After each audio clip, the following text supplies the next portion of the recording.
एगो औरत के पिया जी जब बाहर में जाता नहीं और जब घरे आवे के समय होता था औरत कहा तरीका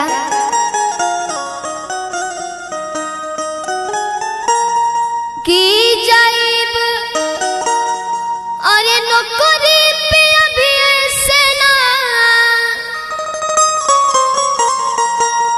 कि जाइब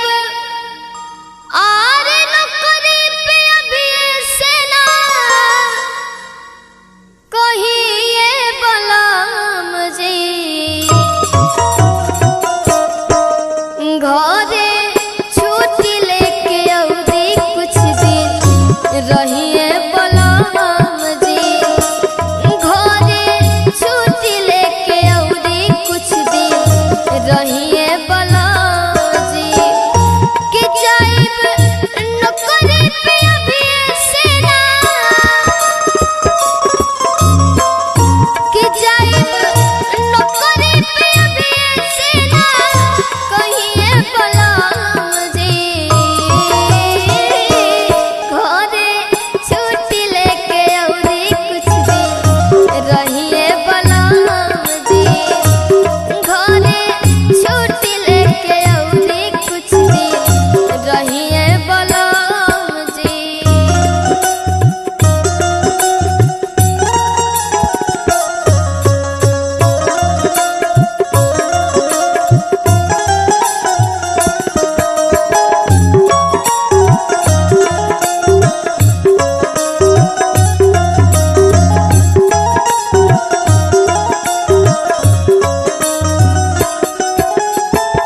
और कहा तरीका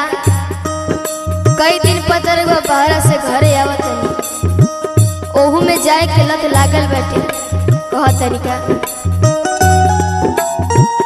बारह दिन पाइले बस 2-4 दिन ला तरसिल सजिया पे हाँ अखियां में नीला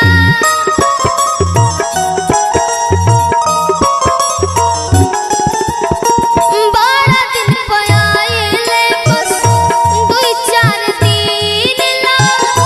तरसिल सजिया पे हाँ अखियां में नीला और कहा तरी कि तड़पे रहुआ बिन बदनिया के ना कि तड़पे रहुआ बिन बदनिया के ना रहिए बलम जी कि अभी छुट्टी लेके अवधि कुछ दिन रहिए बलम जी घरे छुट्टी लेके अवधि कुछ दिन रहिए बलम जी।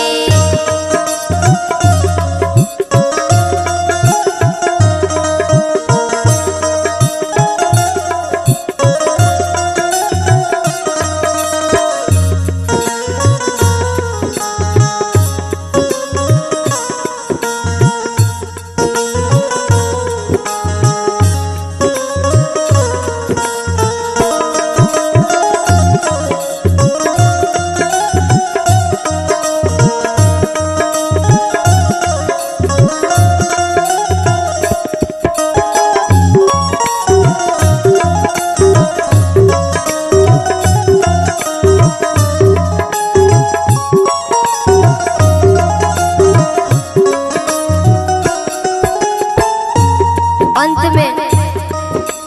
विनती करत तारी कहत तारी कि घरे आए खातिर कोनो बहाना लगा ली चाहे झूठा रिपोर्ट काहे ना बनावे के पड़े कहत तारी का